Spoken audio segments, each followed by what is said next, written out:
Billionaire betrayed his secretary. 7 years later, her son punched his father at his wedding. A powerful story of love, heartbreak, and fate.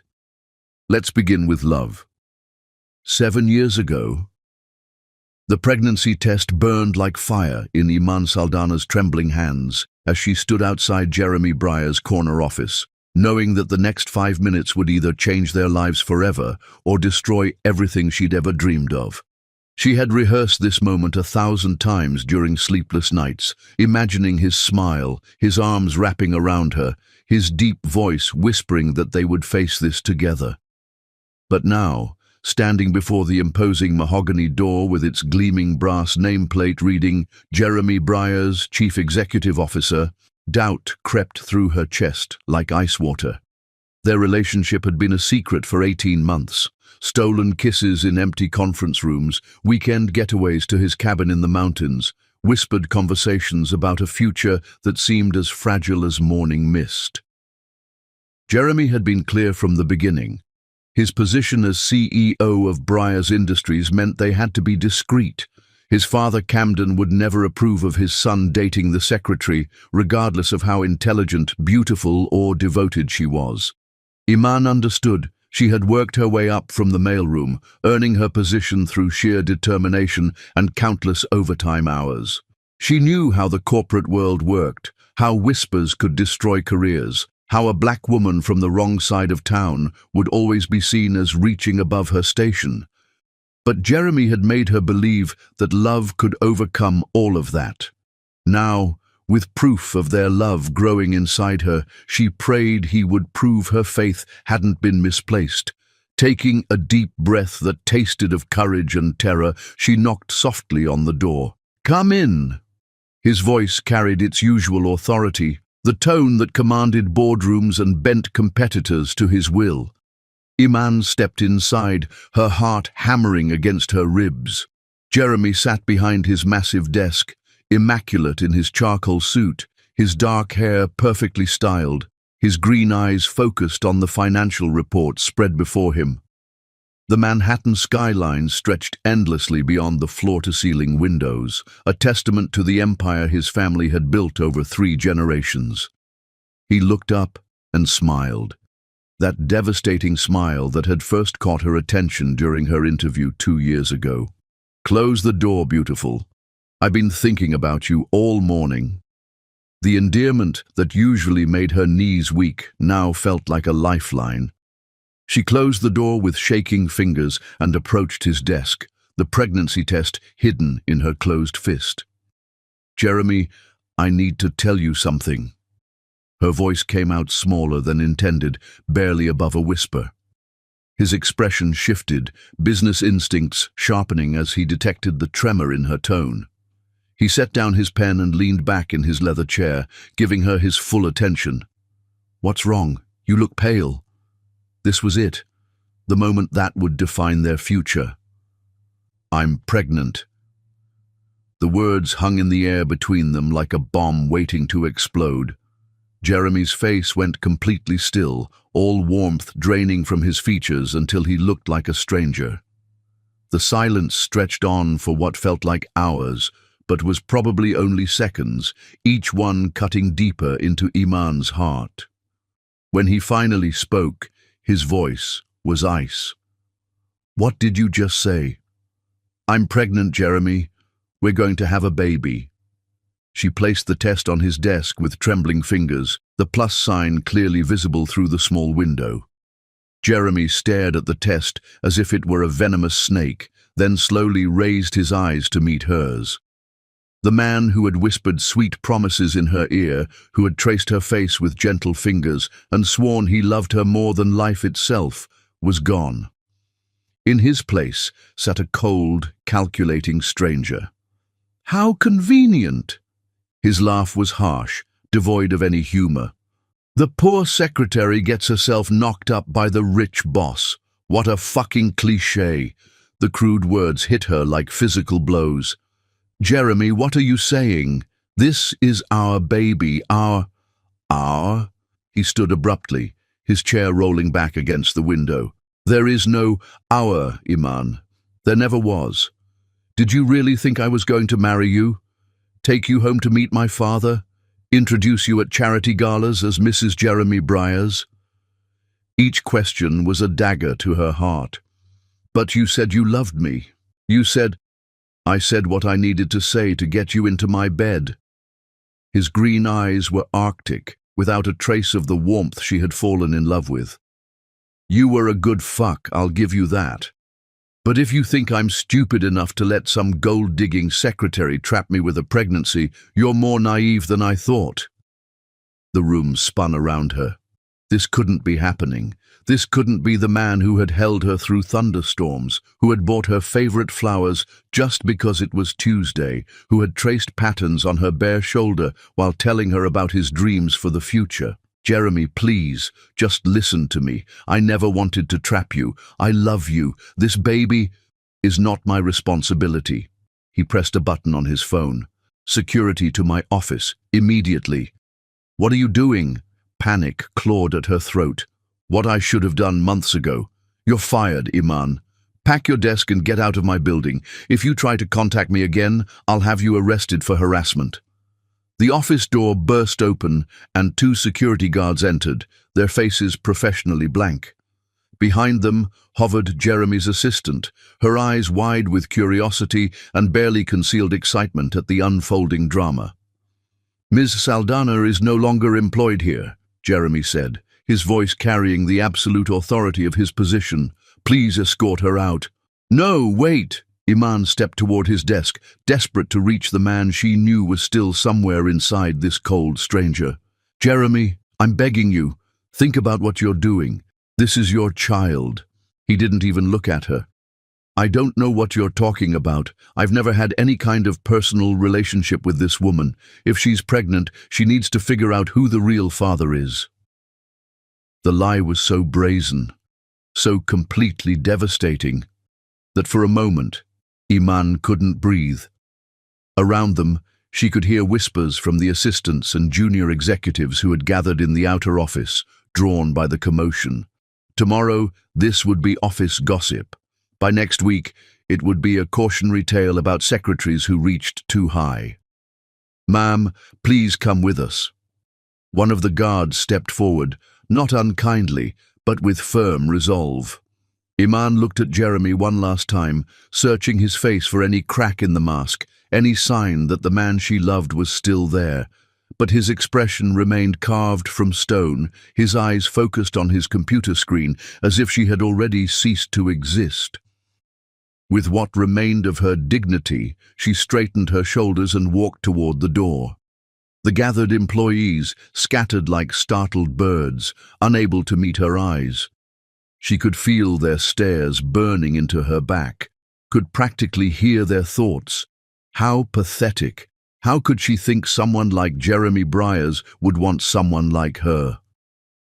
At the elevator, she turned back one final time. Through the glass walls of his office, she could see Jeremy still sitting at his desk, working as if nothing had happened, as if he hadn't just destroyed 2 lives with his cruelty. The elevator doors closed and Iman Saldana began her descent, not just to the ground floor, but into a future she would have to face alone. In her purse, the pregnancy test remained, a small plastic witness to the love that had been real, even if only for her. And growing inside her was a piece of Jeremy Briars that he could deny, but that would always, always be part of him. She had loved a man who didn't exist. But the baby she carried was real, and that child would know love, even if their father never would. Chapter 2. 7 years later. The alarm clock's shrill cry pierced through Iman's dreams at 4:30 in the morning, dragging her from the only peace she knew, those precious few hours when she could forget that her life had become a relentless battle for survival. She silenced the alarm quickly, not wanting to wake Ben, and slipped from the narrow bed they shared in their 1-bedroom apartment. The floorboards creaked under her feet, a symphony of poverty that had become the soundtrack to their lives. Through the thin walls, she could hear Mrs. Chen arguing with her husband in rapid Mandarin, the Hendersons' baby crying, and the distant thrum of traffic already building on the highway that bordered their rundown complex. This wasn't the life she had planned, but it was the life she had built from ashes. Iman moved silently through their tiny kitchen, careful not to wake her son. The coffee maker was ancient, a thrift store find that took forever to brew but was all she could afford. While she waited, she studied the bills scattered across their small table like fallen leaves. Rent, utilities, groceries, Ben's school supplies, the numbers never seemed to add up right, no matter how many times she shuffled them around. At 5:15, she kissed Ben's forehead gently and left for her first job of the day. The city was beautiful at dawn, she had discovered. Before the heat and humidity of summer could settle in, before the streets filled with traffic and frustration, there was a moment when everything felt possible. She walked 8 blocks to the office building where she cleaned offices for executives who earned more in a month than she made in a year. Her supervisor, Mrs. Rodriguez, was already there, her kind face creased with concern. "Mija, you look tired. Are you eating enough?" "I'm fine, Mrs. Rodriguez." The lie came easily now, as natural as breathing. Iman had learned to wear survival like armor, to smile when her heart was breaking, to stand tall when everything inside her wanted to collapse. The work was hard but honest. She scrubbed toilets, emptied trash cans, and vacuumed carpets in offices that looked remarkably similar to the one where her life had imploded 7 years ago. Sometimes, when she was alone in a corner office with floor-to-ceiling windows and a mahogany desk, the memories would creep in like unwelcome ghosts. But she had learned to push them down, to focus on the task at hand. By 9 o'clock, she was rushing to her second job at Riverside Diner, where she waited tables during the breakfast and lunch rush. The work was exhausting, but the tips were better than the office cleaning, and sometimes customers left behind newspapers that she could take home to Ben. "Order up!" Jimmy the cook slid 2 plates across the pass. "Table 6 is asking for extra syrup again." Iman smiled and grabbed the syrup, weaving between tables filled with construction workers, office employees, and retirees who made their coffee last for hours. She had learned to read people quickly, who would tip well, who would complain, who just needed someone to listen for a moment. At table 6 sat Mr. Washington, an elderly man who came in every Tuesday and Thursday. He always ordered the same thing: 2 eggs over easy, wheat toast, and black coffee, and he always asked about Ben. "How's that boy of yours doing in school?" he asked as she refilled his coffee. "He's doing wonderful. Made honor roll again." Pride filled her voice. Despite everything, the cramped apartment, the financial struggles, the nights when she went to bed hungry so he could have seconds, Ben was thriving. He was smart, curious, and had a sense of justice that sometimes worried her. "You're raising a good boy," Mr. Washington said, leaving a $5 tip on a $7 meal. "Don't you ever forget that." By 2:30, Iman was at her third job, stocking shelves at Metro Grocery. Her feet ached, her back protested, but she kept moving. Every hour worked was another step toward security, another small victory against the poverty that threatened to swallow them whole. The grocery store manager, Derek, was young and eager, the kind of boss who tried to be everyone's friend. "Iman, I've got good news. Corporate approved your request for more hours. You can start working Sunday mornings too." More hours meant more money, but it also meant less time with Ben, the eternal trade-off of single motherhood, time for money, presence for provisions. "Thank you, Derek. I appreciate it." By 6 o'clock, she was finally heading home, her body exhausted but her spirit intact. The evening air was thick with the promise of summer storms, and she hurried through the familiar streets of her neighborhood. It wasn't safe after dark, but it was home. She climbed the 3 flights of stairs to their apartment, her keys jingling softly as she unlocked the door. The smell of something burning hit her immediately. "Ben? I'm in the kitchen, Mama." His voice carried the slight panic of a 7-year-old who had tried to cook and failed. She found him standing over their ancient stove, a pot of what had once been macaroni and cheese, now charred beyond recognition. His dark hair, so much like hers, was messy, and his school clothes were splattered with orange cheese sauce. "I wanted to surprise you," he said, his bottom lip trembling slightly. "I know you're always tired when you get home, so I thought—" Iman's heart broke and mended in the same moment. She knelt down to his level, pulling him into her arms. He smelled like childhood and burnt cheese and everything precious in her world. "Oh, baby, that was so thoughtful of you. But remember what I said about using the stove when I'm not home?" "I know, but I'm 7 now. I wanted to help." His brown eyes, Jeremy's eyes, though she tried never to think about that, were earnest and determined. "You do help, sweetheart. More than you know." She kissed his forehead, tasting the salt of his skin and the sweetness of innocence. "How about we clean this up and make some sandwiches instead?" As they worked together in their tiny kitchen, Ben chattering about his day at school, Iman felt the familiar ache in her chest. This beautiful, brilliant child deserved so much more than she could give him. He deserved a father who loved him, a bigger apartment, vacations, college funds, and all the opportunities that came with financial security. But he also deserved honesty, and that was something she had never been able to give him. "Mama?" Ben's voice was quiet as they sat at their small table, sharing peanut butter sandwiches. "Why don't I have a daddy?" The question she had been dreading for years finally arrived with the casualness of a child asking about the weather. Iman's sandwich turned to dust in her mouth. "Some families are different, baby. We have each other, and that's what matters. But Tommy at school says every kid has a daddy somewhere, even if they don't live together." Ben's innocent logic was devastating. "Did my daddy die?" "No, sweetheart. Your daddy? He just wasn't ready to be a daddy." "Will he ever be ready?" The hope in his voice nearly undid her. How could she explain to a 7-year-old that his father had chosen not to love him? That Jeremy Briers lived less than 20 miles away in his mansion, attending charity galas and building his empire, completely unaware that he had a son who dreamed of him every night. "I don't know, Ben. But I do know that you are the most important thing in my world, and I love you enough for 10 daddies." Ben seemed satisfied with this answer, as children often are when presented with love as a substitute for truth. But Iman saw the questions lingering in his eyes, and she knew that her carefully constructed world of omissions was beginning to crack.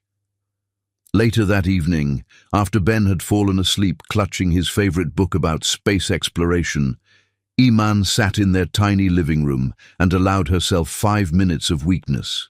5 minutes to remember what it felt like to be loved, to dream of a different life, to wonder what Jeremy would think if he could see the remarkable child they had created. Her phone buzzed with a text from her best friend Keisha. "Girl, did you see the news? Your ex-boss is getting married this weekend. Big society wedding, the whole thing makes me sick." Iman stared at the message until the words blurred together. Jeremy was getting married. Of course he was. To someone appropriate, someone from his world, someone who would never be accused of trying to trap him. She deleted the message without responding and checked on Ben one more time. He slept peacefully, his face relaxed in the way that only children could achieve. Tomorrow would bring new challenges, new struggles, new small victories. But tonight, in the quiet darkness of their small apartment, she allowed herself to hope that somehow, someday, her love would be enough to give him the life he deserved. Outside their window, the city hummed with 8 million dreams, and Iman Saldana dared to believe that hers might still come true. Chapter 3. The Wedding Crasher. Ben Saldana had always been too smart for his own good, and Saturday morning proved no different as he watched his mother's phone light up with a text message while she stood under their tiny apartment's lukewarm shower. The message was from Aunt Keisha, not his real aunt, but the closest thing to family they had besides each other. Ben could read better than most kids his age, a skill his mother had nurtured with library books and patient evening lessons at their kitchen table. The words on the glowing screen seemed to jump out at him like a neon sign. "Today is your ex-boss's wedding. That bastard Jeremy Briers is marrying some socialite at the Plaza Hotel. I hope he chokes on his champagne." Jeremy Briers. His mother had mentioned that name in her sleep sometimes, always with tears streaming down her face. Ben had wondered who could make his strong, brave mother cry even in her dreams. His 7-year-old mind worked with the relentless logic of childhood, connecting dots that adults often missed. His mother had worked for this Jeremy person. She cried about him. She had told Ben that his daddy wasn't ready to be a daddy, and now this man was getting married at the fanciest hotel in the city. Ben's small hands trembled as he set the phone back exactly where his mother had left it. The shower was still running, which meant he had maybe 5 minutes before she noticed he was gone. He pulled on his best clothes, the navy blue pants and white shirt that Aunt Keisha had bought him for school pictures. If he was going to meet his father, he wanted to look nice. Maybe if his daddy saw how good he was, how smart and well-behaved, he might want to be his daddy after all. The Plaza Hotel wasn't far. He had seen it on their walks through the city when his mother would point out the pretty buildings and tell him stories about the people who might live there. Ben had always been good with directions, another trait his mother had proudly nurtured, and he knew exactly which bus to take. The coins from his piggy bank, money he had been saving for a birthday present for his mother, jingled in his pocket as he slipped out of their apartment building. Mrs. Chen was watering her plants on the fire escape and called out to him, but Ben was already running down the street, his heart pounding with determination and terror. The bus ride seemed to take forever.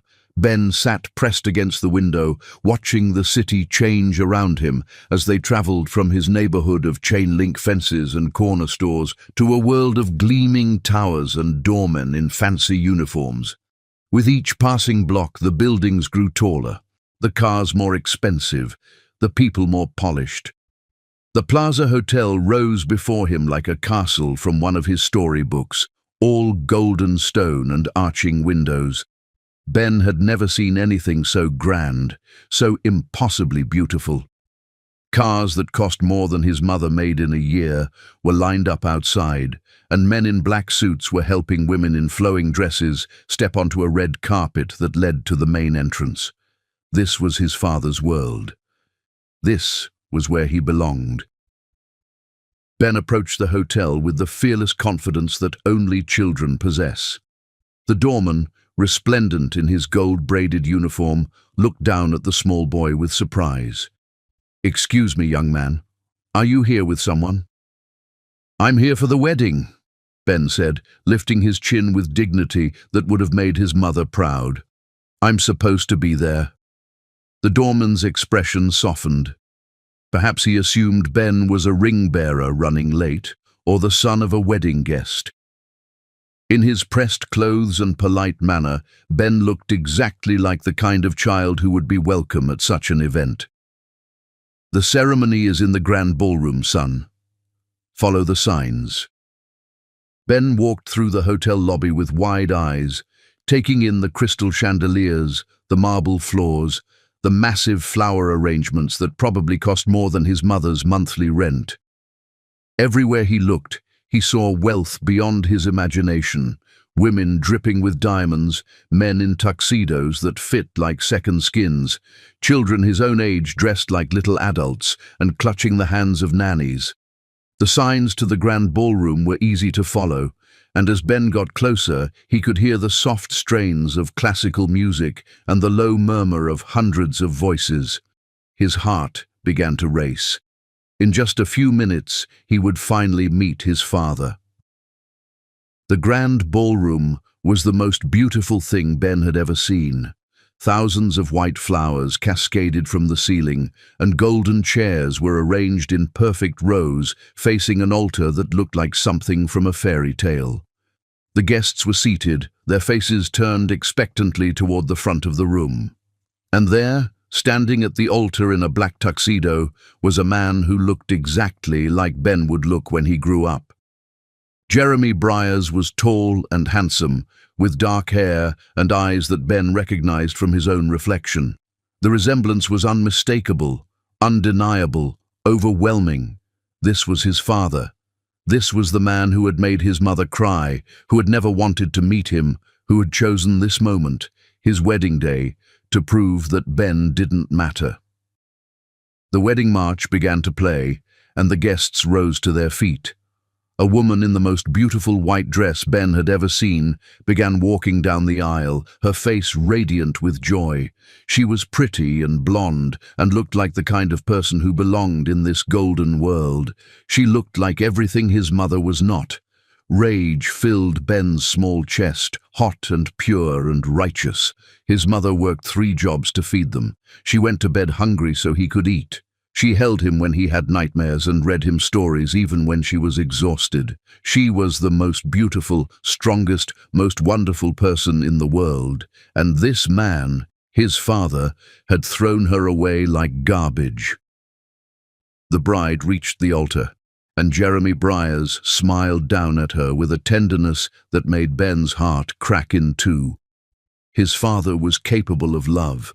He just hadn't wanted to love Ben or his mother. The minister began to speak, but Ben barely heard the words. His vision had narrowed to a tunnel focused on the man at the altar, the man who should have been his daddy, who should have been there for bedtime stories and scraped knees and school plays. If anyone has any reason why these two should not be wed, speak now or forever hold your peace. The words rang out in the sudden silence, and Ben felt as if the universe had just given him permission. He began walking down the aisle. 300 guests turned to stare at the small boy in his carefully pressed clothes, his chin raised with determination, his brown eyes, Jeremy's eyes, blazing with purpose. Whispers rippled through the crowd like water, but Ben heard nothing except the thundering of his own heart. Jeremy saw him coming. Ben watched his father's face change from confusion to recognition, to something that might have been fear. The bride looked between them, her smile faltering as she saw the unmistakable resemblance. Ben reached the altar and stopped directly in front of Jeremy Briars, looking up at the man who had shaped his entire life through his absence. "You're my daddy," Ben said, his voice carrying clearly through the stunned silence. "And you left my mama when she needed you most." Jeremy's mouth opened and closed like a fish out of water. "I don't know what you're talking about. Security." But Ben wasn't finished. 7 years of questions, of wondering why he wasn't good enough to love, of watching his mother struggle and sacrifice, had built up inside him like a dam about to burst. "You betrayed my mother!" Ben shouted, his child's voice cutting through the ornate ballroom like a sword. "You broke her heart and you made her cry, and you never even wanted to know me." The bride stumbled backward, her bouquet falling to the marble floor. "Jeremy, what is this? Who is this child?" Ben turned to look at her, this stranger who was trying to take his father away forever. "He's my real father. His name is Jeremy Briars, and he's a liar and a coward." The gasps from the audience were audible now, a wave of shock rolling through the assembled guests. Phones were appearing, cameras clicking, social media posts being crafted in real time. This wasn't just a wedding anymore. It was a scandal.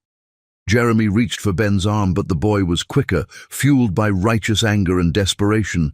Ben drew back his small fist and punched Jeremy Briars as hard as he could, right in the stomach. "I will never leave you alone," Ben cried as Jeremy doubled over, more from shock than pain. "You can't pretend I don't exist anymore." Security guards were rushing forward now, but they seemed uncertain how to handle a 7-year-old boy who was clearly in distress. The bride was crying, her perfect makeup running in black streams down her cheeks. Guests were standing, reaching for their phones, whispering frantically to each other. And through it all, Jeremy Briers stared down at the small boy who had just destroyed his wedding, seeing his own face reflected back at him in miniature. "Ben! Ben!" The voice cut through the chaos like a lifeline.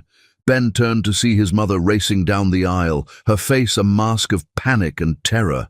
She had never looked more beautiful to him, even though she was wearing her old work clothes and her hair was disheveled from running. "Don't touch him!" Iman cried as the security guards moved toward her son. "He's just a baby!"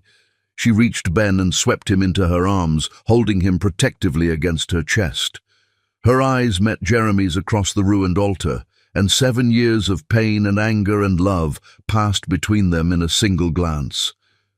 "Hello, Jeremy," she said quietly, her voice steady despite the chaos around them. "I think it's time you met your son." Chapter 4. Shattered Ceremony. The silence that followed Iman's words was deafening, broken only by the soft weeping of the bride and the distant clicking of camera phones capturing the most spectacular wedding disaster in Plaza Hotel history.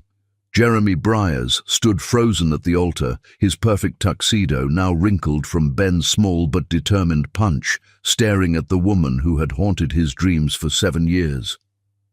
Iman looked exactly the same, yet completely different.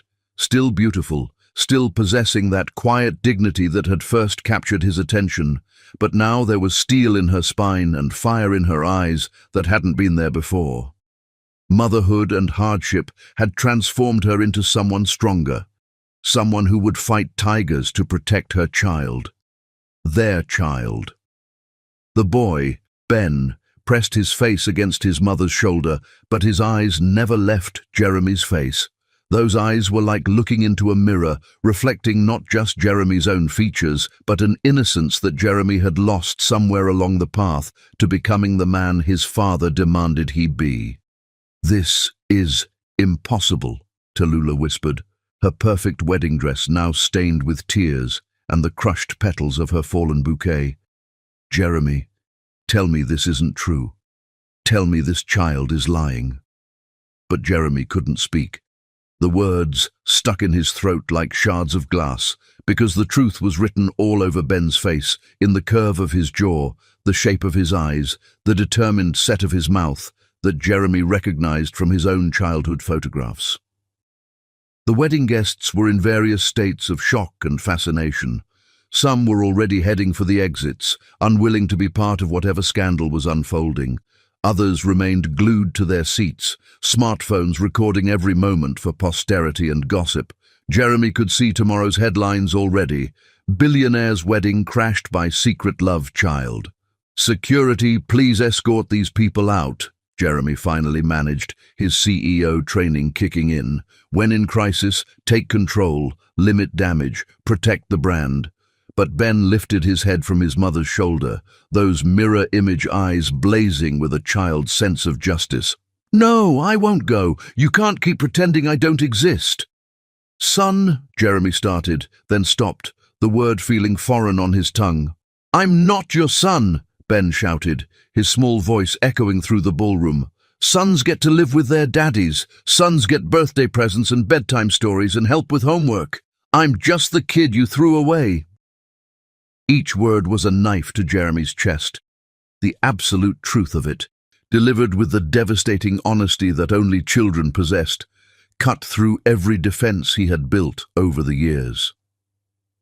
Iman's arms tightened protectively around Ben. "That's enough," she said quietly, but her voice carried to every corner of the silent ballroom. "We didn't come here to hurt anyone. We just—" She looked directly at Jeremy, and he saw 7 years of struggle in her face, 7 years of raising their child alone. He just wanted to meet his father. "I wanted to know why you didn't want me," Ben added, his voice smaller now, more vulnerable. "Mama says you weren't ready to be a daddy, but I thought maybe if you saw me." The innocence of it broke Jeremy's heart. This beautiful child had come here with hope, believing that if his father just met him, just saw how good he was, everything would change. Tallulah was backing away from the altar, her designer heels clicking on the marble floor. "I can't do this," she whispered. "Jeremy, I can't marry you. Not like this. Not with them here." "Tallulah, wait." But she was already running, her wedding dress trailing behind her like a white flag of surrender. Her bridesmaids followed in a flurry of silk and confusion, leaving Jeremy standing alone at the altar that had been meant to unite him with his future. The officiant, a distinguished older man who had probably performed hundreds of society weddings, cleared his throat uncomfortably. "Perhaps we should postpone." "The wedding is over," Jeremy said flatly. "Everyone can go home." But the guests were reluctant to leave, too fascinated by the drama unfolding before them. Jeremy could feel their stares, their whispered speculation, their phones still recording. His life was being dissected in real time, broadcast to the world through social media. Camden Briers, Jeremy's father, finally stepped forward from the front row. At 68, he was still imposing, his silver hair perfectly styled, his $3,000 suit immaculate. But his face was hard with disappointment and barely controlled rage. "Jeremy, what is the meaning of this?" Camden's voice could have cut glass. "Who are these people?" Jeremy looked at his father, then at Iman and Ben, then back at his father. For the first time in his life, he didn't have an answer that would satisfy Camden Briers. Ben, however, had no such hesitation. He stepped forward, small and defiant, in his carefully pressed clothes. "I'm your grandson," he announced with the matter-of-fact tone that children used when stating obvious truths. "My name is Ben Saldana, and I'm 7 years old, and I'm really good at math." Camden's face went white, then red, then white again. "This is preposterous. Jeremy, tell me you haven't been foolish enough to—" "To what?" Iman interrupted, her voice steady but dangerous. "To love someone beneath your station, to create a child with someone who wasn't born into your world of privilege." Camden turned his cold gaze on her, the same dismissive look Jeremy had given her 7 years ago. "Young woman, I don't know what game you're playing, but this isn't a game." Iman's composure never wavered. "This is about a little boy who deserves to know his father, a little boy who asks me every night why his daddy doesn't love him." Ben pressed closer to his mother, sensing the hostility radiating from the older man. "Mama, let's go home. I don't like it here." But Jeremy finally found his voice. "Wait." The single word stopped Iman as she turned to leave. "Just wait." She looked back at him, and Jeremy saw something flicker in her eyes. Not hope, he had killed that 7 years ago, but a willingness to listen. "I need to know," Jeremy said, his voice barely above a whisper. "Is he really what, Jeremy? Really your son?" Iman's laugh was bitter. "Look at him. Look at his face, and tell me what you see." Jeremy looked, really looked. The resemblance was undeniable. It was like staring at photographs of himself as a child. Same dark hair, same brown eyes, same stubborn set to the jaw. But there was something else, something that was purely Iman, a gentleness, a warmth that Jeremy had never possessed even as a child. "He has your eyes." Tallulah's voice came from behind them. She had returned, her wedding dress now wrinkled, her makeup streaked with tears. "I always wondered why you looked so sad sometimes, Jeremy. Now I know." Jeremy turned to face his former bride. "Tallulah, I can explain." "Can you?" She approached slowly, her heels echoing in the now quiet ballroom. Most of the guests had finally left, unable to bear witness to the complete destruction of what was supposed to be the social event of the season. "Can you explain how you had a child with another woman and never told me? Can you explain how you let that little boy grow up without his father?" "I didn't know." "Yes, you did." Iman's voice cut through his lie. I told you I was pregnant. I begged you to listen. You had me escorted out by security and told everyone I was lying. The memories crashed over Jeremy like a tidal wave. He remembered that day, remembered the fear that had gripped him when Iman had placed that pregnancy test on his desk. Fear of his father's disapproval, fear of how it would look to the board of directors, fear of changing the carefully planned trajectory of his life. So he had done what he always did when faced with something that didn't fit into his world. He had destroyed it. Ben was watching this exchange with the intense focus that children brought to adult conversations they didn't fully understand but knew were important. "Mama," he whispered, "is the pretty lady mad at my daddy?" Tallulah's expression softened as she looked down at the little boy. "No, sweetheart, I'm not mad at you. You didn't do anything wrong." "But I ruined your wedding," Ben said, his lower lip trembling. "I didn't mean to make you cry." And suddenly, Tallulah was kneeling in her $1,000 wedding dress, taking Ben's small hands in her perfectly manicured ones. "Oh, honey, you didn't ruin anything. Sometimes grown-ups make promises they can't keep, and it's not your fault when things fall apart." Jeremy watched this interaction with growing amazement. Tallulah, who had been raised in the same world of privilege and expectation as he had, was showing more compassion to his son than he had managed in the past 10 minutes. "I should have known," Tallulah continued, still speaking to Ben but loud enough for everyone to hear. "Your daddy has always been afraid of loving people. It's easier for him to push them away than to risk getting hurt." She stood and turned to Jeremy, pulling off her engagement ring, a 5-carat diamond that had belonged to his grandmother. "I can't marry someone who would abandon his own child, Jeremy. I thought I knew who you were, but I was wrong." She placed the ring in his palm and closed his fingers around it. "Maybe this little boy can teach you how to love. God knows I tried and failed." With that, she gathered up her train and walked away, her head held high despite the devastation of her wedding day. Jeremy stood holding the ring, feeling its weight like an accusation. Around him, the ballroom was nearly empty now, except for hotel staff who were beginning the process of cleaning up the wreckage of his wedding. Flowers were wilting, chairs were overturned, and the cake, a 7-tier masterpiece that had cost more than most people made in a month, sat untouched. Camden stepped forward, his face a mask of barely controlled fury. "Fix this," he hissed to Jeremy. "Whatever it takes, fix this. Pay them off, make them sign agreements, but get them out of our lives before they destroy everything we've built." "Dad, no." Camden's voice was final. "You've already made one mistake 7 years ago. Don't compound it by making another one now. Some people are not our kind, Jeremy. They never will be." He turned on his heel and strode away, leaving Jeremy alone with Iman and Ben in the ruins of what was supposed to be the happiest day of his life. The silence stretched between them, heavy with 7 years of hurt and regret and love that had been buried but never truly died. Ben broke it first. "Are you really my daddy?" Jeremy looked down into those familiar eyes and felt something crack open in his chest, something that had been frozen for so long he'd forgotten it existed. "Yes," he whispered. "Yes, I am."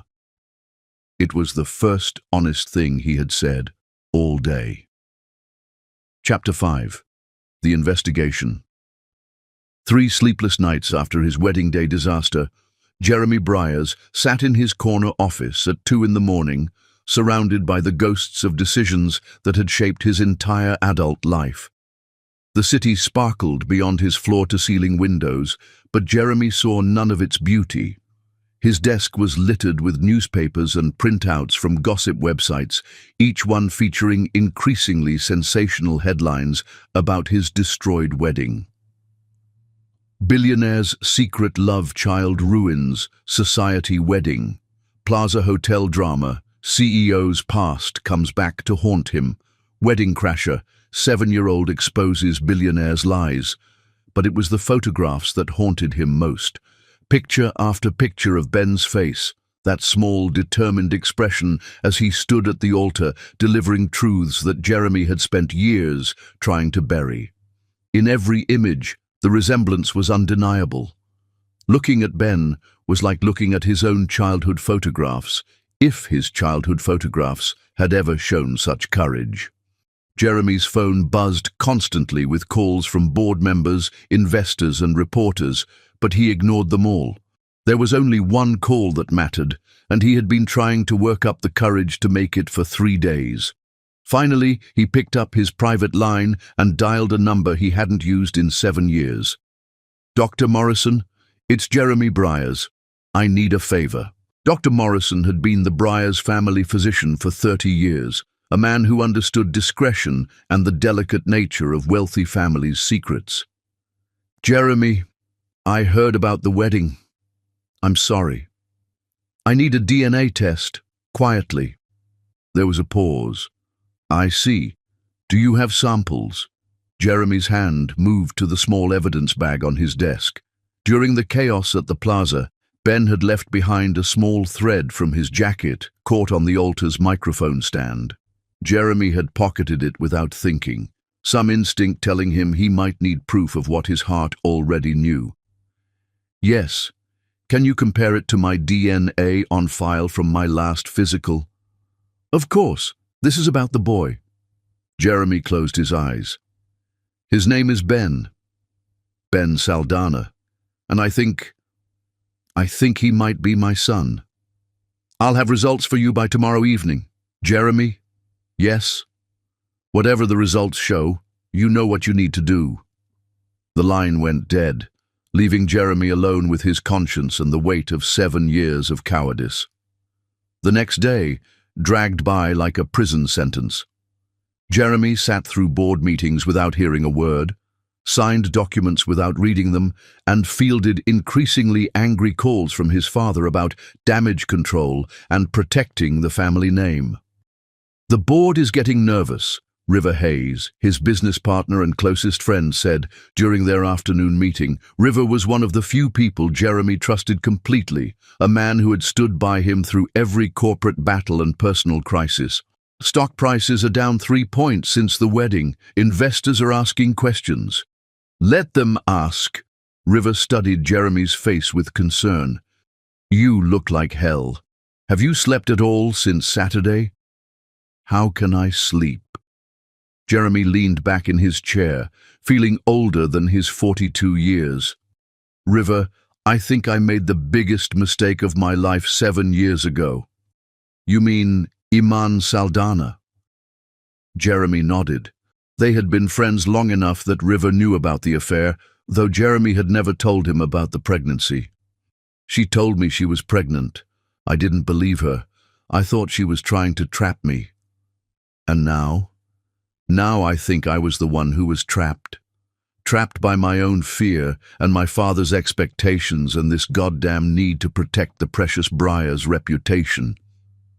Jeremy's voice was bitter. "Do you know what that little boy said to me? He said I threw him away like garbage, and he was right." River was quiet for a long moment. "What are you going to do?" Before Jeremy could answer, his secretary's voice came through the intercom. "Mr. Briers, Dr. Morrison is here to see you." Jeremy's heart stopped. "Send him in."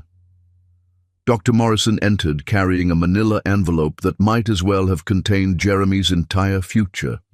He was a distinguished man in his 70s, with kind eyes behind wire-rimmed glasses and the bearing of someone who had delivered both wonderful and terrible news to families for decades.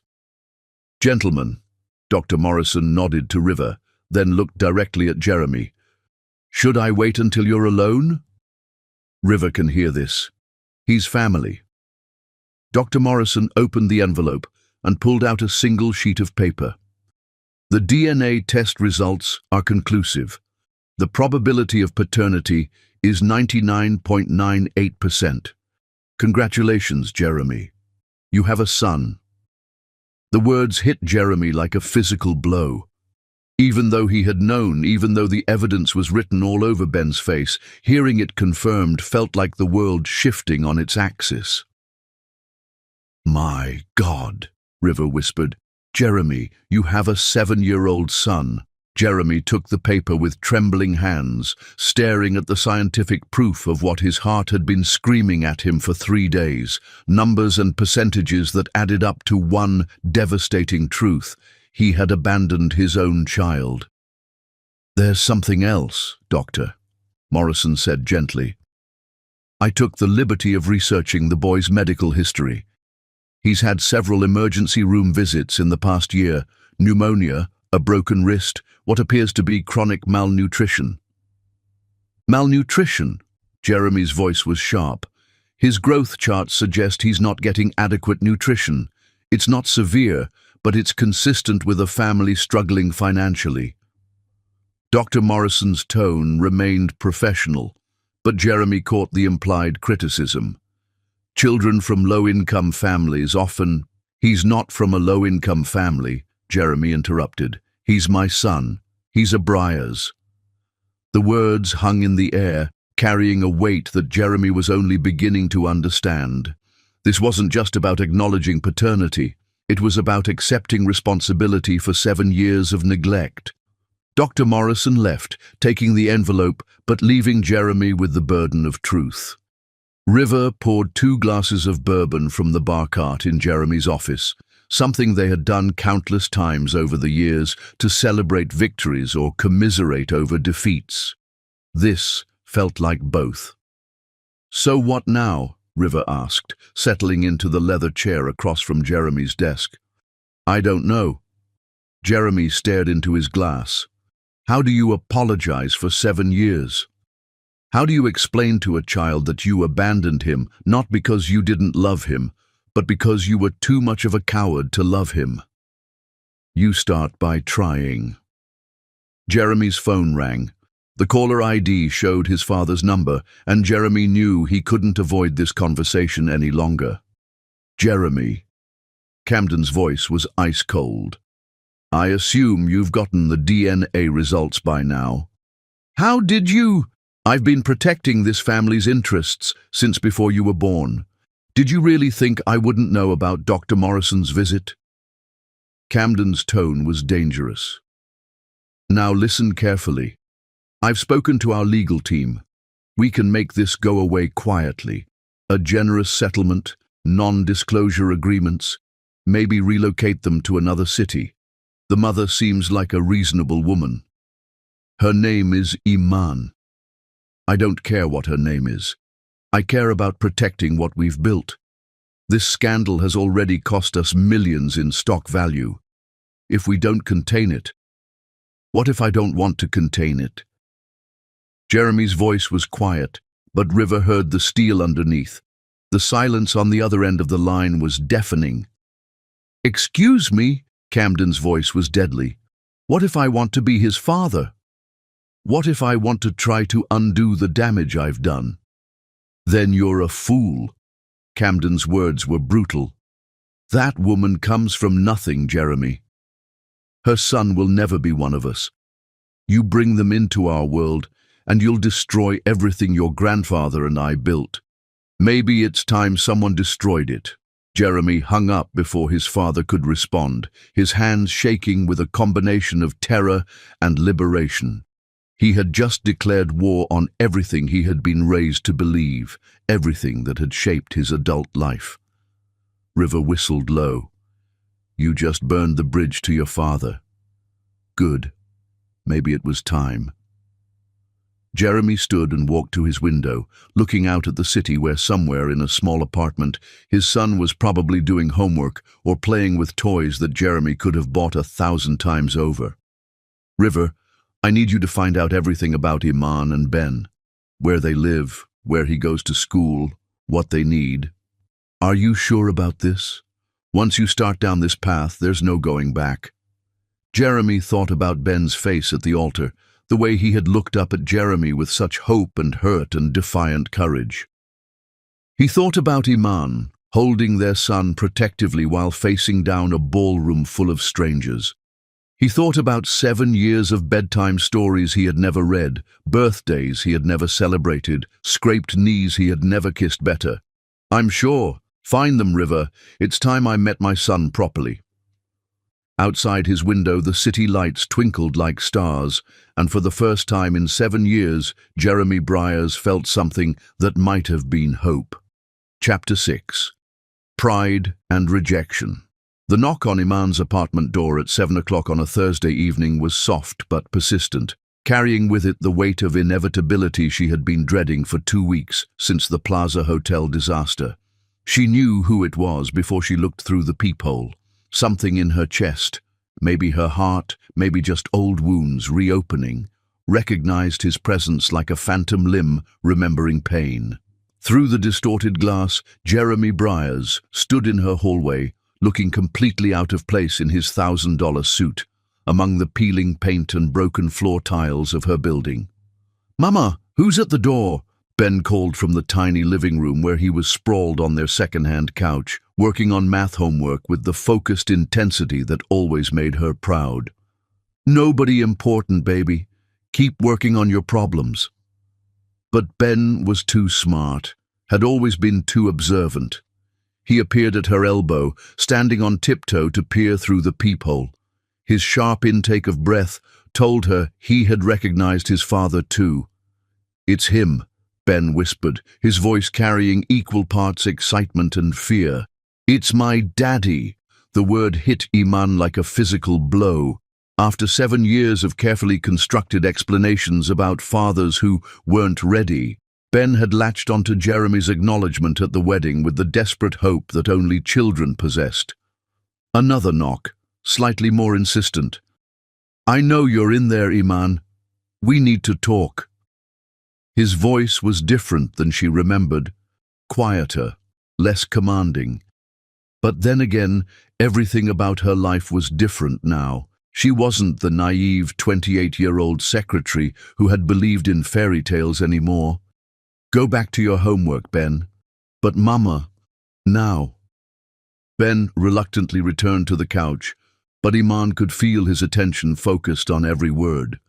She took a deep breath and opened the door, keeping the chain lock engaged so only a sliver of her face was visible. Jeremy looked exhausted.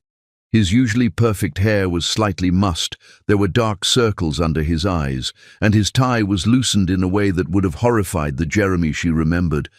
But those eyes, those brown eyes that Ben had inherited, still had the power to make her forget how to breathe. "Hello, Iman." "What do you want, Jeremy?" He held up a manila envelope, thick with what looked like legal documents. "I want to help. I want to make things right. 7 years too late for that. I know, God, I know how this looks, but please, just let me in. Let me talk to Ben." "Talk to him?" Iman's voice rose despite her efforts to stay calm. "Now you want to talk to him? After you denied his existence in front of 300 people? I was wrong. I was scared and stupid and wrong, and I'm trying to fix it." Behind her, she heard Ben's pencil stop moving across his homework page. Every word of this conversation was being absorbed by ears that were too young to understand adult failures, but old enough to recognize pain. "You can't fix this with money, Jeremy. You can't write a check and make 7 years of abandonment disappear." "I'm not trying to buy you off." His voice carried a frustration that almost sounded genuine. "I'm trying to take responsibility. The DNA test confirmed what we both already knew. Ben is my son, and he deserves—" "Don't you dare tell me what my son deserves." Iman's whisper was more dangerous than any shout. "Where were you when he had pneumonia and I couldn't afford the hospital bills? Where were you when he broke his wrist falling off the playground equipment at his underfunded school? Where were you during the nights he cried because other kids made fun of him for not having a father?" Each question was a dagger, and she watched Jeremy flinch with every blow. Good. Let him hurt the way she had hurt, the way Ben had hurt. "I want to be there now," Jeremy said quietly. "For all of it. The good and the bad and everything in between. It doesn't work that way. You don't get to waltz back into our lives whenever it's convenient for you." "Mama?" Ben's small voice came from right behind her. He had abandoned any pretense of doing homework and was now standing close enough to see Jeremy through the crack in the door. "Is that really my daddy?" The hope in his voice nearly broke her resolve. This was the conversation she had been dreading, the moment when her carefully constructed world of half-truths and protective lies would crumble.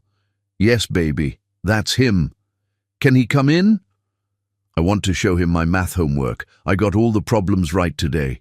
The innocent pride in Ben's voice was devastating.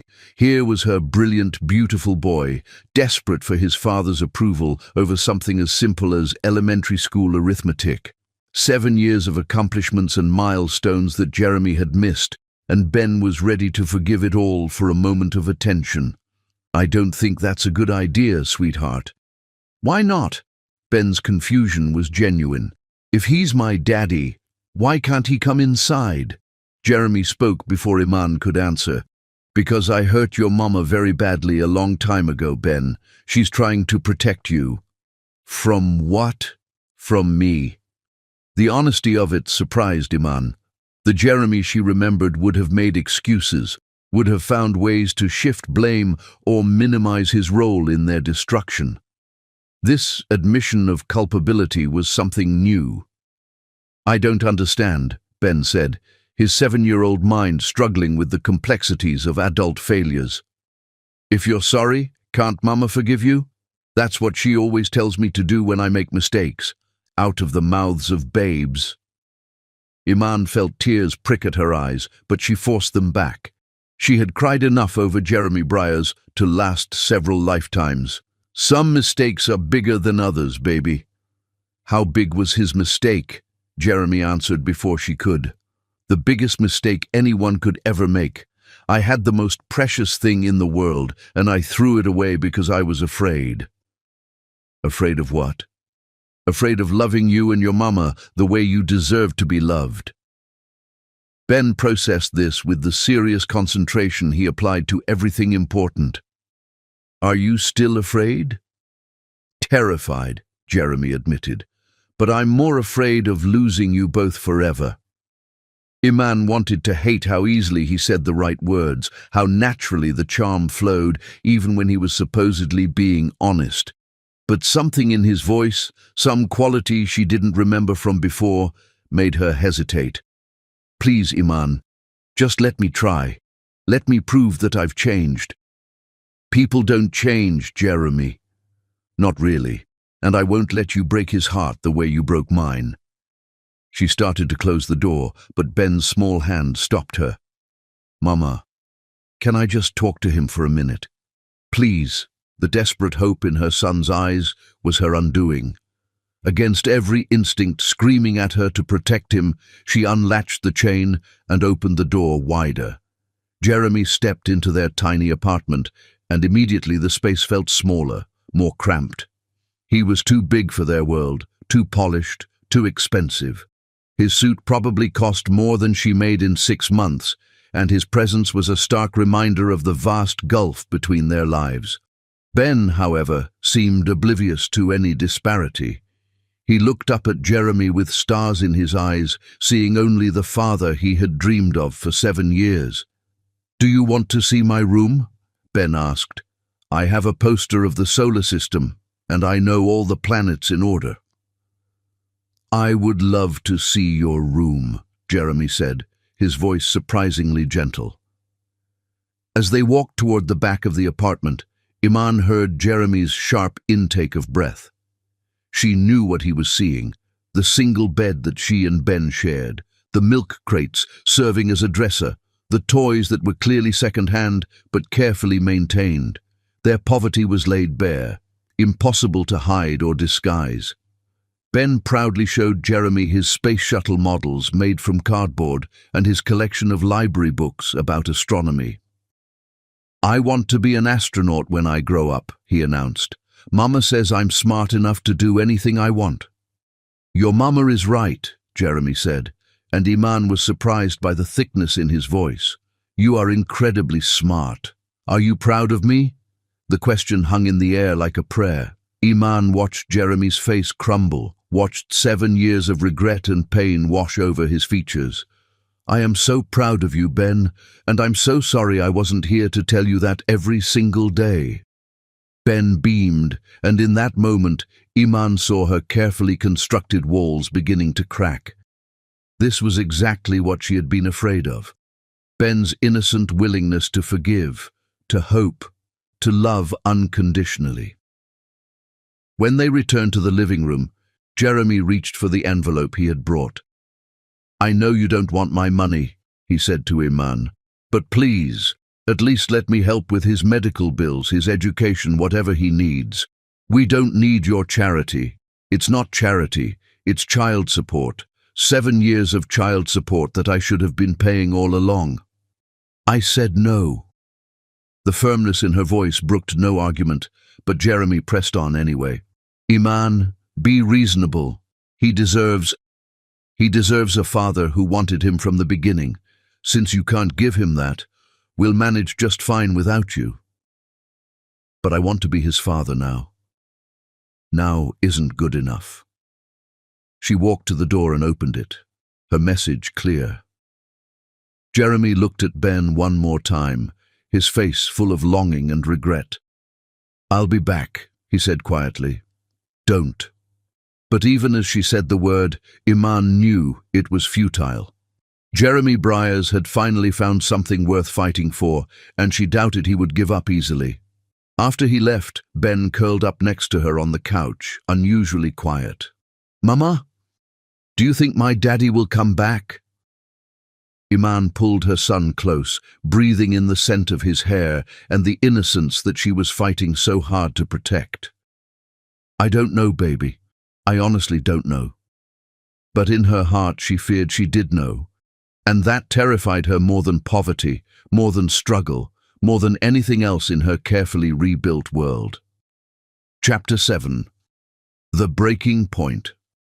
The call came at 11:47 on a Tuesday morning while Iman was elbow-deep in industrial-strength cleaning solution at the Meridian office complex, her hands raw from scrubbing executive bathrooms that gleamed like mirrors, but never quite felt clean enough. "Ms. Saldana?" The voice on her cell phone was crisp, professional, tinged with the kind of controlled urgency that made her blood turn to ice. "This is Nurse Patterson from Lincoln Elementary. We need you to come to the school immediately." Ben collapsed in his classroom. The world tilted sideways. Iman's knees hit the bathroom floor, industrial cleaner soaking through her uniform pants, but she felt nothing except the roar of panic in her ears. "What do you mean collapsed? What happened? Is he—" "He's conscious now, but he has a high fever and he's been vomiting. We've called an ambulance. Which hospital would you prefer?" Hospital. The word that struck terror into the heart of every uninsured parent in America.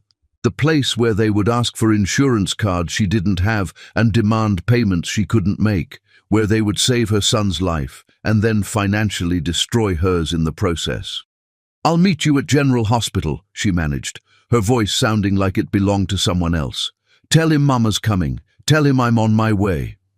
She ran from that bathroom like a woman on fire, abandoning her cleaning cart, her responsibilities, probably her job. Mrs. Rodriguez called after her, but Iman couldn't stop, couldn't explain, couldn't do anything except get to her baby. The bus ride to the hospital was the longest 23 minutes of her life. She stared out the window at the city rushing by, her hands clasped so tightly in her lap that her knuckles had gone white. Ben had been tired lately, picking at his food, complaining of headaches that she had attributed to stress from the wedding incident 2 weeks ago. How had she missed that he was really sick? Because you're working 3 jobs and you're exhausted and you can't be everything to everyone all the time, a voice in her head whispered. But the guilt was already eating her alive. What kind of mother misses her child getting seriously ill? General Hospital's emergency room was a study in controlled chaos. People clutching injuries, children crying, the omnipresent smell of disinfectant mixing with fear and pain. Iman rushed to the reception desk, her heart hammering so hard she could barely speak. My son, Ben Saldana, he was brought in by ambulance from Lincoln Elementary. Room 304, the receptionist said, without looking up from her computer. Take the elevator to the 3rd floor. Turn right. Iman ran. She ran through corridors lined with wheelchairs and gurneys, past other families dealing with their own crises, following the room numbers until she found 304. She burst through the door and stopped short. Jeremy was there. He sat beside Ben's hospital bed, holding their son's small hand in both of his, murmuring something too quiet for her to hear. Ben was awake but pale, an IV line snaking from his thin arm to a bag of fluids hanging beside the bed. He looked so small in the hospital gown, so fragile and young, that Iman's chest tightened with protective fury. "What are you doing here?" The words came out harsher than she intended, sharpened by panic and the sight of Jeremy in her space, in her crisis. Jeremy looked up, his face haggard with worry. "The school called me too. I'm listed as his father on the emergency contact form." "What? No, you're not. I had my lawyer contact the school yesterday," Jeremy said quietly, not releasing Ben's hand. "I wanted to make sure that if something happened, if you couldn't be reached, he wouldn't be alone." The presumption of it, the arrogance of making decisions about her son without consulting her, should have made her furious. But looking at Ben's face, the way he was gazing up at Jeremy like he was seeing salvation itself, she couldn't find the energy for anger. "Mama!" Ben's voice was hoarse but relieved. "You came!" "Of course I came, baby." She rushed to his other side, smoothing his hair back from his feverish forehead. "How are you feeling?" "Better now that you and Daddy are both here." "Daddy?" The word hit her like a physical blow. When had Ben started calling Jeremy that? When had this man who had denied his existence for 7 years become Daddy in her son's mind? A doctor appeared in the doorway. Dr. Sarah Kim, according to her badge, a woman about Iman's age with kind eyes and gentle hands. "Ms. Saldana, I'm glad you're here. Ben has been asking for you." "What's wrong with him?" Iman's voice was tight with fear. Dr. Kim glanced at Jeremy, then back at Iman. "I need to speak with Ben's legal guardian about his condition." "I'm his mother and legal guardian," Iman said firmly. Jeremy stepped back slightly. "I believe I'm his biological father, but Iman has full custody and medical decision-making authority." Dr. Kim nodded professionally. "Ben has pneumonia, but we caught it early. His immune system is compromised, likely due to chronic stress and insufficient nutrition. His white blood cell count is low, and he's dehydrated." Each word was a knife to Iman's heart. Insufficient nutrition. She had been skipping meals to make sure Ben had enough to eat, but apparently it hadn't been enough. She had failed him in the most basic way a mother could fail. "Will he be okay?" Jeremy's voice was tight with worry. "With proper treatment, absolutely. We'll need to keep him here for a few days for IV antibiotics and monitoring. The good news is that children are resilient, and Ben seems like a fighter." "How much will this cost?" Iman asked, the practical worry overwhelming her relief. "I don't have insurance right now and I can't—" "I'll handle it," Jeremy interrupted. "Whatever it costs, I'll take care of everything. I don't want your money." "This isn't about what you want." Jeremy's voice was firm but not unkind. "This is about our son getting the medical care he needs." Our son. There it was again, that possessive pronoun that made her want to scream. 7 years of my son, and suddenly Jeremy was claiming ownership with 2 little words. Dr. Kim cleared her throat diplomatically. "I'll give you both some time to work out the details. The important thing is that Ben gets his treatment. The financial arrangements can be sorted out later." After the doctor left, an uncomfortable silence settled over the room. Ben had dozed off, exhausted by illness and the drama of the day, leaving his parents to navigate the minefield of their complicated relationship. "How did you know?" Iman asked quietly. How did you know to come? I heard about it through my lawyer, Jeremy said carefully. After the DNA test confirmed Ben was my son, I asked him to monitor any emergency situations involving you both. Not to interfere, just to know if you needed help. You've been having us watched.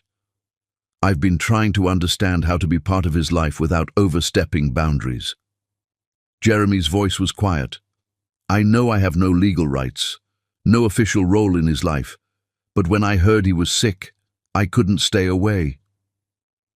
The confession should have terrified her, but instead she felt a strange sort of relief. She had sensed someone watching them, had caught glimpses of expensive cars in their neighborhood that didn't belong, had felt eyes on her as she walked to work. You've been stalking us. I've been learning about my son. There's a difference. Is there? Jeremy finally looked at her, and she saw something in his face that she had never seen before. Complete vulnerability. Iman, I know you hate me. I know I don't deserve forgiveness, don't deserve to be in his life, but I can't stay away anymore. He's my child too. You gave up that right 7 years ago. I was 28 years old and terrified of my father and the board of directors and everything that loving you and Ben would have meant for my carefully planned life. I was a coward and an idiot, and I've regretted it every single day since. Regret doesn't give you 7 years back. No, it doesn't, but maybe it can give us a future. Ben stirred in his sleep, making a small sound of distress. Immediately, both parents moved toward him, their hands meeting as they reached to comfort him. The contact was electric, 7 years of separation collapsing in an instant. It's okay, baby, Iman whispered, smoothing his hair. We're both here, Jeremy added softly. Mama and Daddy are both here. Ben settled back into sleep, and they pulled their hands away from each other as if they had been burned. Don't, Iman whispered. Don't make him promises you can't keep. What makes you think I can't keep them? Because you're Jeremy Briers. Your world is charity galas and board meetings and people who think my son is a mistake you need to fix. How long before the novelty of playing daddy wears off? Jeremy was quiet for so long that she thought he wasn't going to answer. When he finally spoke, his voice was barely above a whisper. I looked him up, online. There are pictures from his school's science fair where he won first place with a project about solar energy, pictures from the community center where he volunteers reading to younger kids. 7 years worth of achievements and milestones that I missed because I was too proud and too scared to admit I was wrong. He turned to look at her, and she saw tears in his eyes that she had never seen before. I've been living half a life, Iman, going through the motions of success and achievement, but feeling empty inside. Then I saw him at the wedding, saw the courage it took for a 7-year-old to stand up in front of all those people and fight for what he believed was right. And I realized that he's everything I should have been and never was. Jeremy, I'm not asking you to forgive me. I'm not asking you to trust me. I'm just asking you to let me try to be the father he deserves. Before she could answer, Ben's eyes fluttered open. He looked between them, his fever-bright gaze taking in their proximity, their obvious emotional conversation. Are you fighting? He asked weakly. No, sweetheart, Iman said quickly. We're just talking. Good.